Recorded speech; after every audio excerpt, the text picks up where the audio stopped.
Hello students, so let's talk about today's new topic, that is basics of organic chemistry.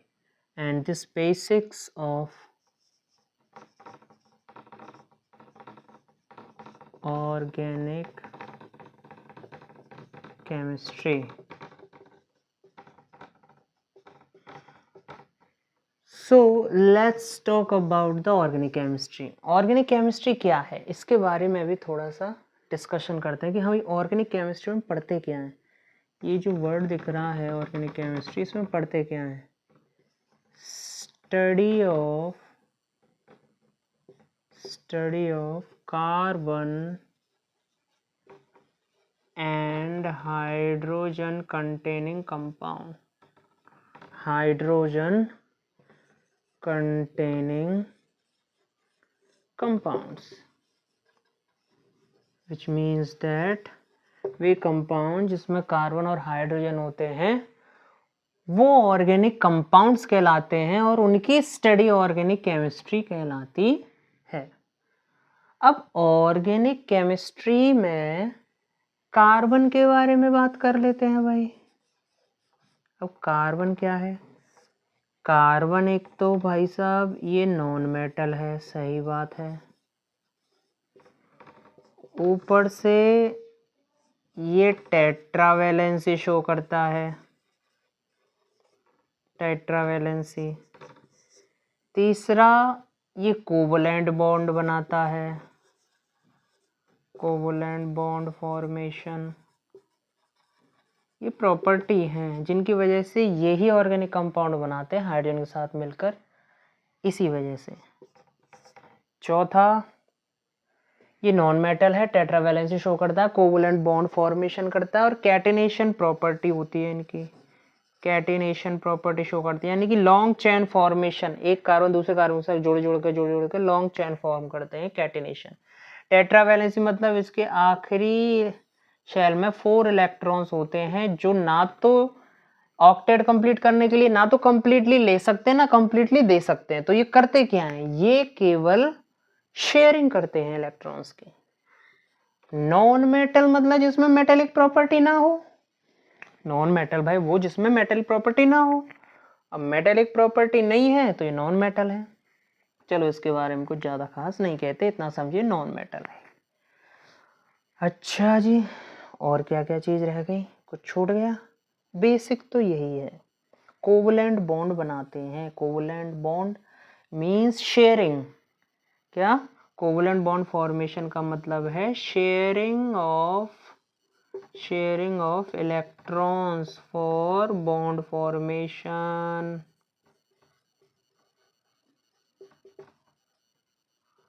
It means sharing, ये अपने electron share करता है दादा, ना completely देता है ना कंप्लीटली लेता है। तो एक कार्बन के बारे में, हाइड्रोजन के संग। अब कार्बन और हाइड्रोजन को मिलाकर हम कहते हैं हाइड्रोकार्बन्स। ये ऑर्गेनिक कंपाउंड्स के टाइप्सों में से है हाइड्रोकार्बन। तो हाइड्रोकार्बन के बारे में बात कर लेते हैं जी। हाइड्रोकार्बन। अब हाइड्रोकार्बन में इसके 2 कैटेगरीज में डिवाइड किया गया है। एक तो कहते हैं सैचुरेटेड और दूसरा कहते हैं अनसैचुरेटेड।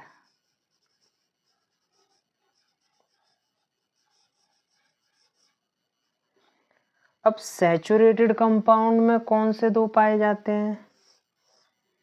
एल्केन्स। सॉरी, सैचुरेटेड में तो केवल एक ही पाया जाता है, एल्केन्स। एल्केन्स या ऐसे ही कह सकते हो एल्केन्स या साइक्लो एल्केन्स। एल्केन्स कह लो और साइक्लो एल्केन्स भी कह सकते हो, हम कह सकते हैं साइक्लो एल्केन, यानी कि जो साइकिल फॉर्म में बना है लेकिन सिंगल बॉन्डेड रहे। सैचुरेटेड का मतलब ही केवल वो कंपाउंड है जो सिंगल बॉन्डेड होते हैं, सिंगल बॉन्ड, जिनमें कार्बन कार्बन के बीच में सिंगल बॉन्ड हो, वो कहलाते हैं सैचुरेटेड। अनसैचुरेटेड किन्हें कहते हैं? जिनमें कार्बन कार्बन के बीच में डबल या ट्रिपल बॉन्ड होते हैं वो अनसैचुरेटेड कहलाते हैं। अब अनसैचुरेटेड में दो टाइप्स हैं भाई साहब, एक तो है एल्कीन्स और एक है एल्काइंस। अब एल्कीन्स का फॉर्मूला क्या होता है, CnH2n+2। साइक्लो एल्कीन्स मतलब यानी कि इस तरह से, जैसे मैं यहाँ पे कह दूं CH2 CH2 CH2 CH2 CH2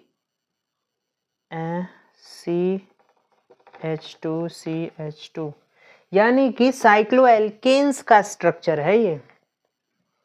ऐसे ही साइक्लोपेंटेन का मान लो, ऐसे ही साइक्लोब्यूटेन, यानी कि जो क्लोज रिंग में है। और ये जो बॉन्ड लाइन स्ट्रक्चर में इसका मतलब होता है, साइक्लोहेक्सेन का बॉन्ड लाइन स्ट्रक्चर ये होगा जो मैंने अभी इसका बनाया, यानी कि टर्मिनल ये होते हैं, ये अंडरस्टूड होते हैं, या CH2 होगा, यहाँ भी CH2 CH2 CH2 CH2, तो ये अंडरस्टूड है, ये साइक्लोब्यूटेन है। क्लोज्ड स्ट्रक्चर हो और सैचुरेटेड हो वो साइक्लो एल्केन्स में आ जाता है। यदि यहाँ डबल बॉन्ड लगा देता तो साइक्लो एल्कीन्स में आ जाता।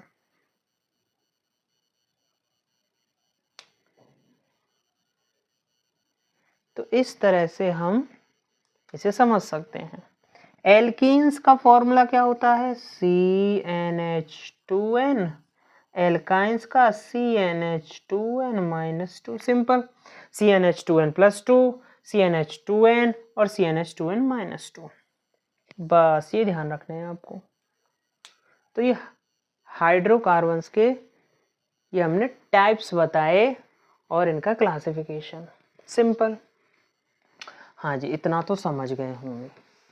अब इसके बाद एक नया डिस्कशन स्टार्ट करते हैं कि हाइड्रोकार्बन्स में होमोलोगस सीरीज भी होती है, लेकिन उससे पहले एक डिस्कशन करते हैं नोमेनक्लेचर का। होमोलोगस सीरीज का डिस्कशन पहले कर लेते हैं, ये ज़्यादा इम्पोर्टेंट है, उससे पहले ही आ जाएगा होमोलोगस सीरीज, यानी कि वह सीरीज जिसमें किसी भी पर्टिकुलर ग्रुप के ऑर्गेनिक कंपाउंड के सक्सेसिव मेंबर में, यानी कि एक के बाद एक मेंबर में CH2 मॉलिक्यूल्स का डिफरेंस और 40 यूनिट मास का डिफरेंस होता है। द series of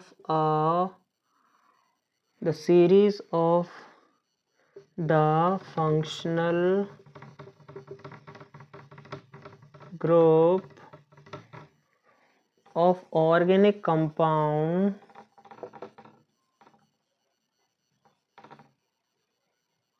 या फिर फंक्शनल ग्रुप लगाओ मत लगाओ, ये वर्ड जरूर होना चाहिए। The series of the organic compounds in which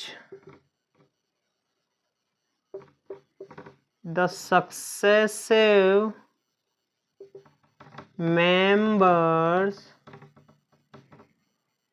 of the group have CH2 group and 14 unit mass difference।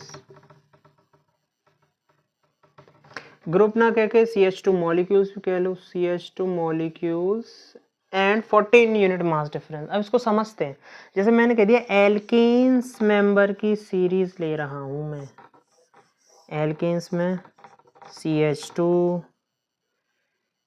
मैंने कह दिया, सॉरी, एल्केन्स में CH4 C2H6 C3H8 C4H10, यानी CnH2n+2 वाले फॉर्मूले, यही तो है।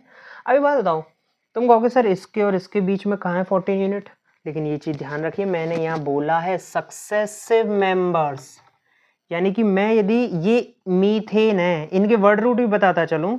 होमोलोगस सीरीज में वर्ड रूट पहला होता है मिथ, एथ, प्रॉप, ब्यूट, पेंट।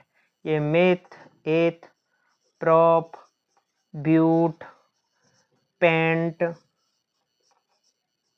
तो ये बताऊं तो उनमें इन दो ग्रुप के बीच में डिफरेंस देखिए तो CH2 है सक्सेसिव, जस्ट बाद का। इन दो के बीच में डिफरेंस देखिए तो CH2 है, इन दो के बीच में देखिए तो सक्सेसिव मेंबर के बीच में CH2 ग्रुप का डिफरेंस, और इनका मास कैलकुलेट करेंगे तो 12 + 1 × 2 कितना आ गया 14 यूनिट। अब अगला मेंबर ये हो गया पेंट, ये हो गया हेक्स C6H14 हेक्स। हेक्स में एन लगाते चलो, अब एल्केन मेंबर है ना तो एन लगाते चलो, N N N N N, इस तरह से आप लिख सकते हैं नाम। हेक्सेन के बाद हेप्टेन, ये हो गया हेप्टेन, 7 कार्बन के लिए हेप्ट यूज होता है, हेप्टेन। C8H12, ये हो गया ऑक्टेन, 8 के लिए ऑक्ट, और एन एल्केन मेंबर की सीरीज का ऑक्ट 8 के लिए। C9H, सॉरी ये कहाँ H12 क्यों लिख दिया, ओके C9H20, ये हो गया नॉनेन, भाई 9 के लिए नॉन यूज होता है और एन एल्केन के लिए अलग। अब नेक्स्ट आता है इसका डेकेन, C10H22, ये है डेकेन। तो ये चीज ध्यान रखनी चाहिए कि C1 C2 C3 3 को प्रोपेन, ब्यूटेन 4 को, 5 को पेंटेन, 6 को हेक्सेन, 7 को हेप्टेन, 8 को ऑक्टेन, 9 को नोनेन, 10 को डेकेन। ये नंबर याद होने चाहिए, 10 तक याद रखो अभी आप केवल। अब नेक्स्ट है कि इसके हिसाब से एल्कीन्स के मेंबर भी बनेंगे, वहां फॉर्मूला CnH2n हो जाएगा, एल्काइंस का CnH2n-2 हो जाएगा। As it is difference homologous series का यही है कि CH2 मॉलिक्यूल्स का डिफरेंस और 14 यूनिट मास का डिफरेंस होना चाहिए। ये सब वर्ड रूट हैं जो याद रखने हैं 1 से लेकर 10 तक, meth, eth, prop, but, pent, hex, hept, oct, non, dec. अब जितने भी फंक्शनल ग्रुप यूज होंगे उनमें यही वर्ड रूट चलेंगे, चाहे वो एल्कोहल हो, चाहे एल्डिहाइड हो, कीटोन हो, उनके सफिक्स साउंड बदल जाएगी प्रोनाउंस करने की और ऑल लग जाएगा। जैसे फॉर एग्जांपल ले रहा हूं, अभी समझाऊंगा, एल्कोहल में इथेनॉल, प्रोपेनॉल, जो वर्ड रूट रहेगा ना myth, eth, prop, but, pent, hex, वो सेम रहने वाला है एग्जैक्टली, नो प्रॉब्लम। तो इस तरह से आपको होमोलोगस सीरीज आई थिंक समझ में आ गई होगी। अब मैं कुछ ऑर्गेनिक कंपाउंड्स के नाम भी, फंक्शनल ग्रुप, जो पर्टिकुलर फंक्शनल ग्रुप टाइप के हैं उनको भी बताऊंगा। उससे पहले बेसिक IUPAC नोमेनक्लेचर हम पढ़ लेते हैं। What is IUPAC nomenclature? So let's talk about IUPAC nomenclature of organic compound।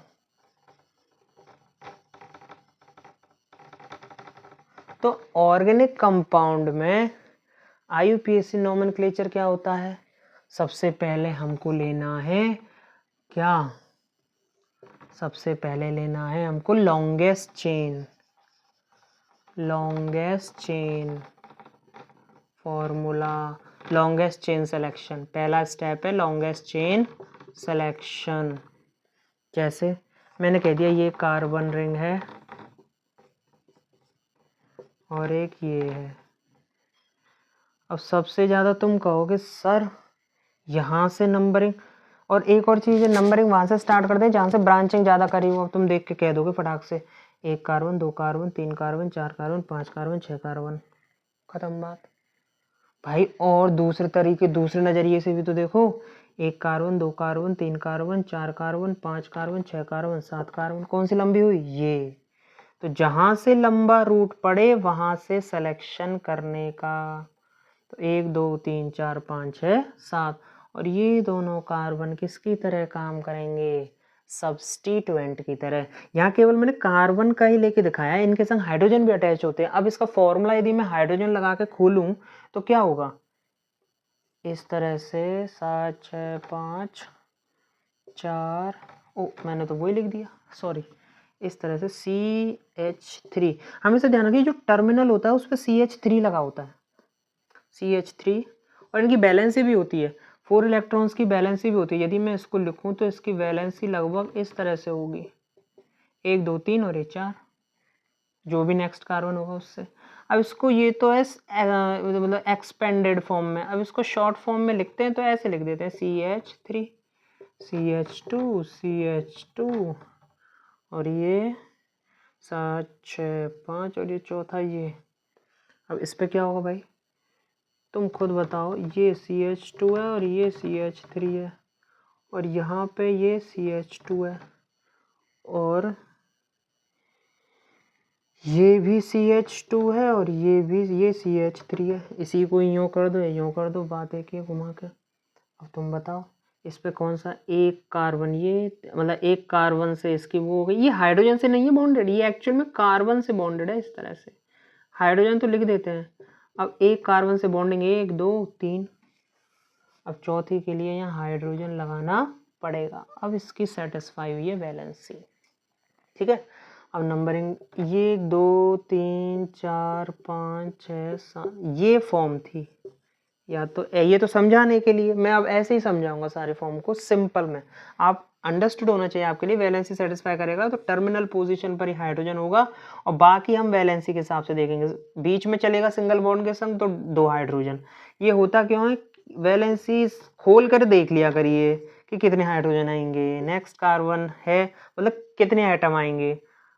Carbon है तो एक तो उसका ही, और बाकी 4 के हिसाब से वैलेंसी सेटिस्फाई करो, 1 2 3 और 4। कार्बन पे आखिरी शेल में होते हैं 4, इसलिए इस वजह से वैलेंसी इसकी हो गई satisfy.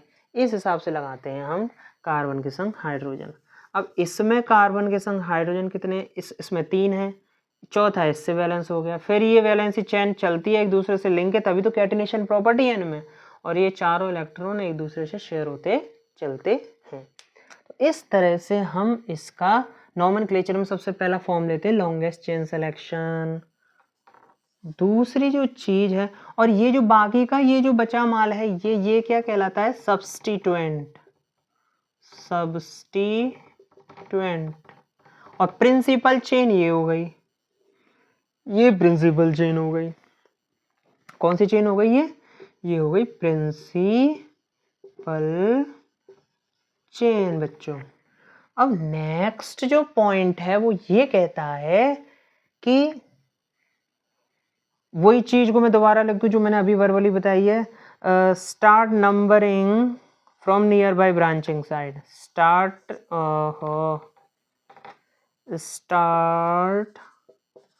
Numbering from near by branching. अब नियर बाय ब्रांचिंग से नंबरिंग करोगे तो कैसे होगा, है ना। जैसे मैंने बताया था ना, जैसे सी सी सी सी और जे यहाँ पे सी है ना, सी है और ये सी है और ये सी है, गिन लो चलो। तो कितने हैं यहाँ से 1 2 और यहाँ से करेंगे 1 2 3 4, चौथे नंबर पे आ रहा है ये ब्रांचिंग वाला कार्बन सब्स्टिट्यूएंट, तो ये सही नहीं है, यहीं से होगी 1 2 3 4 5 है, क्योंकि ये यहाँ से क्लोज पड़ रहा है, यहाँ से 2 ही कार्बन है केवल और ब्रांचिंग करीब है, तो एक तो ये हो गया। तीसरा, इफ सेम सब्स्टिट्यूएंट, दोबारा बताता चलूं ये सब्स्टिट्यूएंट है, ये प्रिंसिपल चेन है। If same substituent comes 2 times or 3 times, substituent comes 2 or 3 times,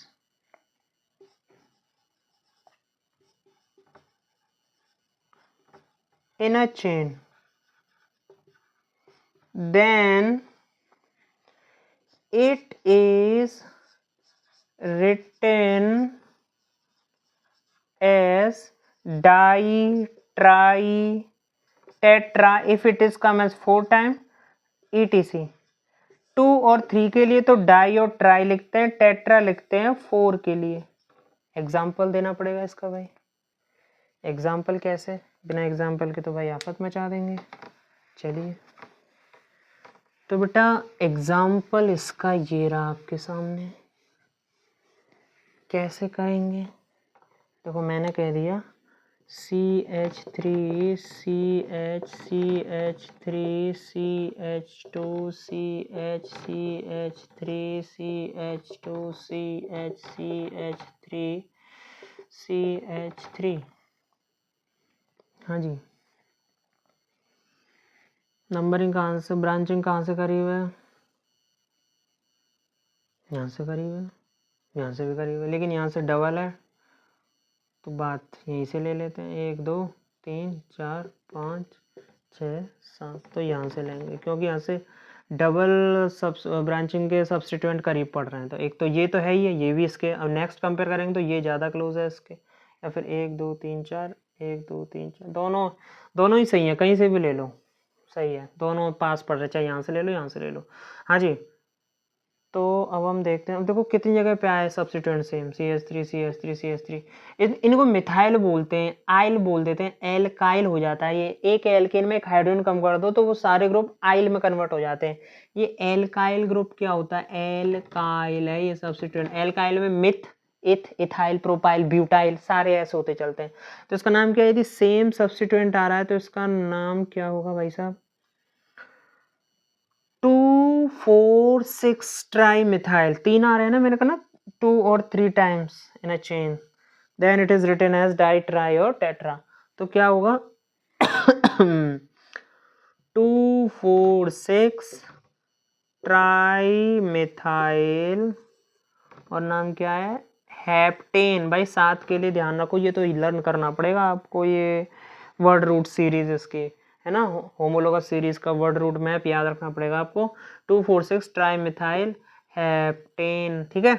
अच्छा, मैं यदि ऐसा कहता, यदि मैं एक सीरीज ऐसे लूँ जैसे CH3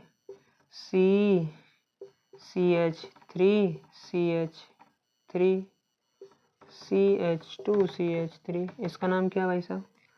अब ब्रांचिंग करीब इधर से पड़ रही है, यहाँ से 1 2, यहाँ से तीसरे नंबर पे, तो यहीं से स्टार्ट कर लेते हैं। ये 1 2 3 4। अब देखो सीधे के अलावा और कहीं तो टेढ़े मेढ़े से तो नहीं आ रहा है, कहीं ज़्यादा लंबा नहीं, यही है, यही प्रिंसिपल चेन होगी। 1 2 3 4, यहाँ से करेंगे तो 3 बैठेगा, यही सही है।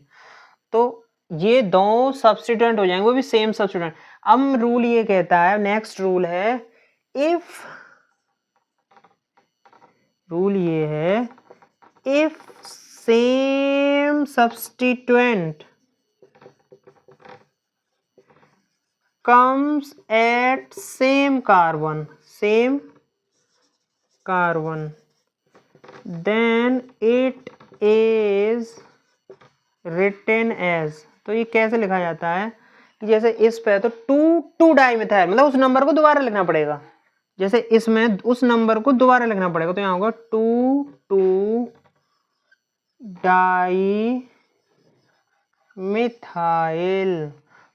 Dimethyl butane. तो इस तरह से नंबरिंग करते हैं हम।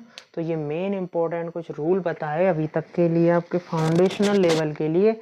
आगे भी चलते हैं तो 1 2 रूल और आ जाते हैं। लोएस्ट सम ऑफ लोकेंड्स, ये लोकेंड्स हैं, ये पोजीशन जो है, तो इनमें ये कहता है लोएस्ट सम जिसका हो रहा होगा उसी को हम ज़्यादा प्रेफर करेंगे, यानी कि वहाँ से नंबरिंग ज़्यादा सही करेंगे। अब जैसे ये ग्रुप था, सॉरी इसको लो, अब मैं यहाँ से नंबरिंग करूँगा। यहाँ पर लोकेंड्स का सम कितना है? यहाँ पर 2 ही है, तो ये लोएस्ट है ना, तो दो पे। यदि इनसे ज़्यादा हो डिफरेंट पोजीशन पे और हमको वो हो जाए कि कहाँ से नंबरिंग स्टार्ट करेंगे। खैर चलिए, अभी तक के लिए आपको इतना ही समझना है, बेसिक फाउंडेशन लेवल पर ये चीज़ें हैं।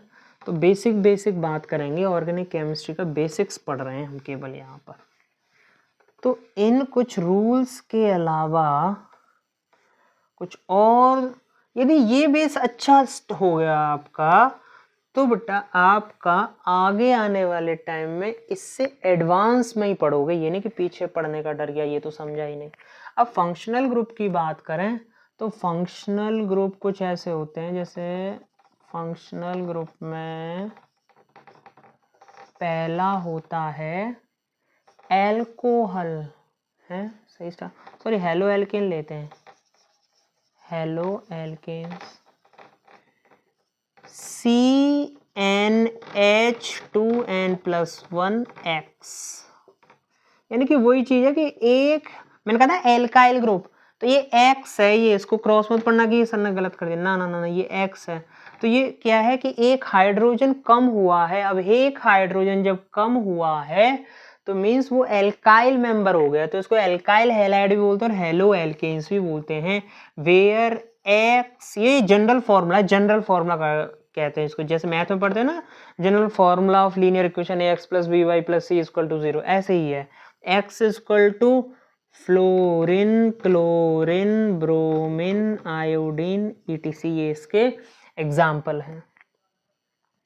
मतलब ये एक्स के एलिमेंट्स हैं, एग्जाम्पल तो अभी बता रहा हूं। अच्छा, इसमें क्या लगता है, इसमें प्रीफिक्स लगता है, इसमें सफिक्स नहीं लगता। बाकी जितने फंक्शनल ग्रुप हैं सब में सफिक्स लगता है। तो इसका क्या होगा, इसका नाम होगा, जैसे मैं कह दूं C2H5Br, तो इसका नाम हो गया ब्रोमोइथेन।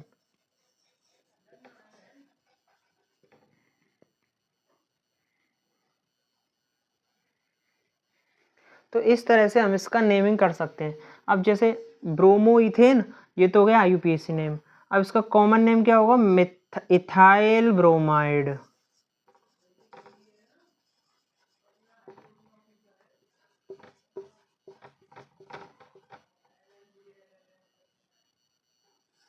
इसका नाम है, यदि मैं क्लोरीन लगा दूं तो इसका नाम क्या हो जाएगा, सेकंड एग्जांपल लिया मैंने, मेथ एथ प्रोप, तो ये हो जाएगा क्लोरोप्रोपेन। क्या हो जाएगा, क्लोरोप्रोपेन।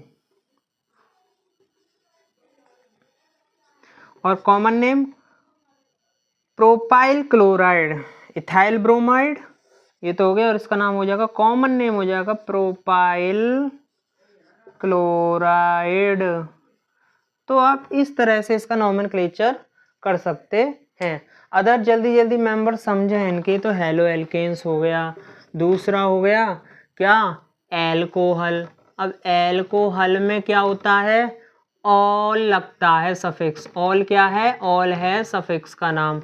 अब ऑल के ऑल सफिक्स है, तो इसमें इसका फॉर्मूला होगा CnH2n+1OH, यानी कि एक हाइड्रोजन की जगह पर जैसे मैं फॉर्मूला रखूं C2H2, 2 ज़ा 4 और 5, C2H5OH, इथेनॉल है।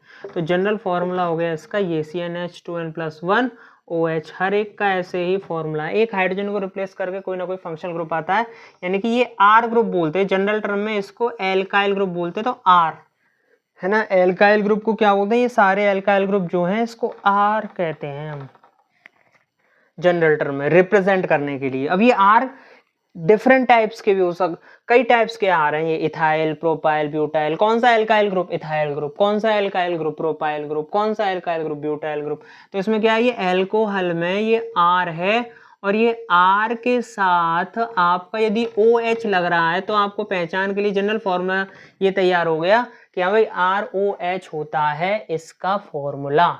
और इसका फॉर्मूला यदि ROH है तो ये इसमें जो सफिक्स लगेगा वो क्या लगेगा, ऑल लगेगा, क्योंकि ये एल्कोहल है। एल्कोहल का जो फॉर्मूला होता है वो ROH होता है, और जो सफिक्स साउंड होती है उसकी ऑल लगती है। ठीक है, ऑल लगता है इसमें। तो अब इसको हम लिखेंगे तो इसका नाम क्या है, 2 कार्बन है, सीधी सीधी यहाँ से देखा करो, 5 हाइड्रोजन तो फॉर्मूले के अकॉर्डिंग हो जाएंगे। 2 कार्बन है, इथेनॉल। 3 कार्बन है, C3H7, 3 2 6 और 1 7, ये हो गया प्रोपेनॉल, यानी कि ब्यूटेनॉल, पेंटेनॉल, हेक्सेनॉल। इस तरह से आप बना सकते हैं। नेक्स्ट है एल्डिहाइड। एल्डिहाइड में क्या होता है, RCHO ग्रुप है। कौन सा ग्रुप है, RCHO ग्रुप है। मार्कर खत्म हो गया लगता है, दूसरा देखते हैं, ये थोड़ा कम चल रहा है। RCHO group. अब RCHO ग्रुप का मतलब है कि इसमें जो सफिक्स लगेगा वो अल लगेगा। क्या लगेगा, अल। और इसको ऐसे भी लिख सकते हैं, बॉन्ड फॉर्मेशन में RCHO, सी के साथ डबल बॉन्ड लगता है, ये और ये वही है। ये थोड़ा स्ट्रक्चर वे में और ये सिंपल है। अब इसमें अल लगता है सफिक्स कैसे, इसका नाम जैसे मैंने लग दिया CH3CHO। इसमें एक बात है कि CHO के संग जो है, ये जो नंबरिंग करते हैं इसमें इस फंक्शनल ग्रुप का C भी कंसीडर होगा। तो इसका नाम क्या है? इथेनल। 2 कार्बन है ना, 1 और 2, इथेनल। और यदि मैंने एक और बढ़ा दिया, अच्छा इसका नाम क्या है? HCHO। इसमें तो 1 कार्बन है, इसी का ही कंसीडर हो रहा है, तो इसका नाम है मीथेनल। इसका नाम है इथेनल। अब इसका एक और बढ़ा दिया तो इसका नाम क्या है?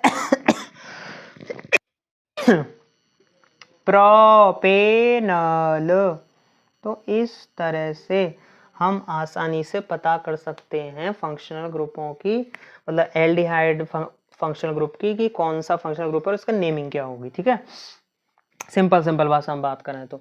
अब यदि मैं नेक्स्ट वहाँ, चलिए वो बाद में डिस्कस। फोर्थ है एल्डी कीटोन्स। कीटोन्स में क्या होता है कि जहाँ ये जो स्ट्रक्चर है ना, H की जगह पे एक R और आ जाता है, यानी कि इसका फॉर्मूला हो जाता है RCO। और ये R सेम भी हो सकता है या डिफरेंट भी हो सकता है। जैसे R मतलब एल्काइल ग्रुप, एक मिथाइल ले लूँ दूसरा इथाइल ले लूँ, या दोनों ही मिथाइल ले लूँ तो भी गड़बड़ नहीं है। मैं यदि इसका नाम करूँ CO CH3 दोनों सेम भी रह सकते हैं और दोनों डिफरेंट भी हो सकते हैं। तो इसका नाम क्या हो गया? नंबरिंग करेंगे, कहाँ से करेंगे? यहाँ। अब देखो नंबरिंग इसका हमेशा एक खास बात है कीटोन्स में कि मिड में आता है हमेशा ही। तो जहां से CO करीब पड़ेगा वहां से नंबरिंग करेंगे, यहाँ दोनों से करीब है तो इसका नाम नंबरिंग यहाँ से करेंगे 1 2 3, तो इसका नाम हो गया प्रोपेनॉन या प्रोपेन टू ऑन भी कहते हैं वैसे, लेकिन प्रोपेनॉन सिंपल। और यदि इसकी नेमिंग में ऐसे करूं CH3CO CH2 CH3, तो इसकी नेमिंग क्या हो जाएगी? 1 2 3 4 1 2 3 4, ये नंबरिंग कर दी हमने, तो इसकी नेमिंग हो जाएगी, यहाँ से CO ज्यादा करीब है तो ब्यूटेनॉन। ब्यूटेनॉन है ना, तो इस तरह से इसका नेमिंग कर सकते हैं। अब इस तरह से आपको समझ में आ गया होगा कि हाँ aldehyde, ketones, alcohol, halo alkanes क्या होते हैं, उनकी नंबरिंग क्या होती है, आइडेंटिफिकेशन हो गई फंक्शनल ग्रुप की। अच्छा एक और होता है इसके बाद, कार्बोक्सिलिक एसिड को तो भूल ही गए। इंपॉर्टेंट यही है, halo alkanes, aldehyde, ketones, carboxylic acid, ये मेन है चार, ये जो कुछ है 4-5 तरीके के। तब फिर इनके बाद जो इनके बनते हैं वो डेरिवेटिव्स बनते हैं, वो इन्हीं से ही बनते हैं, लेकिन उनके आगे थोड़ा कुछ ऐड हो जाता है, थोड़ा सा इनमें चेंजेस होकर न्यू डेरिवेटिव्स इनसे ही बन जाते हैं। डेरिवेटिव्स मतलब हिंदी में समझो तो उत्पन्न हुआ, उसी से व्युत्पन्न, यानी उसी से ही उत्पन्न हुए हैं ये, इन्हीं की हेल्प से ही, इनके यूं समझो इनका वंश आगे चलेगा डिफरेंट फॉर्म में पटकर नई पहचान के साथ, वही वाली बात है, इनके डेरिवेटिव्स जो बनेंगे। नेक्स्ट हम बात करें तो है carboxylic acid. What is carboxylic acid? Carboxylic acid का फॉर्मूला होता है RCOOH।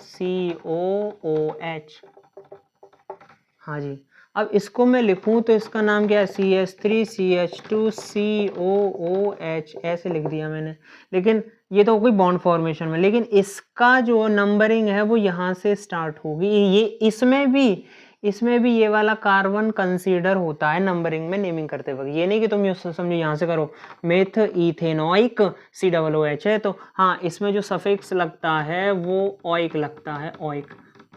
ठीक है, सफिक्स मतलब किसी भी नोमेनक्लेचर में हम नेमिंग कर रहे हैं तो सबसे पहले आता है प्रीफिक्स, यदि उसमें है तो, plus word root plus suffix.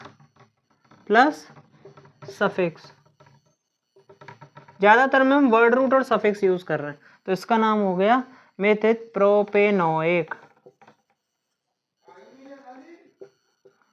तो इस तरह से आप नोमेनक्लेचर कर सकते हैं। एक और कार्बन बढ़ा दूं तो इसका नाम हो जाएगा ब्यूटेनोइक एसिड। ओइक लगता है ना एसिड, इस तरह से। तो आप इस तरह से इजीली नोमेनक्लेचर कर सकते हैं गिवन फंक्शनल ग्रुप का। तो आज यहीं तक पढ़ा हमने नोमेनक्लेचर तक। नेक्स्ट में पढ़ेंगे हम इनके आइसोमेरिज्म के बारे में। Thank you.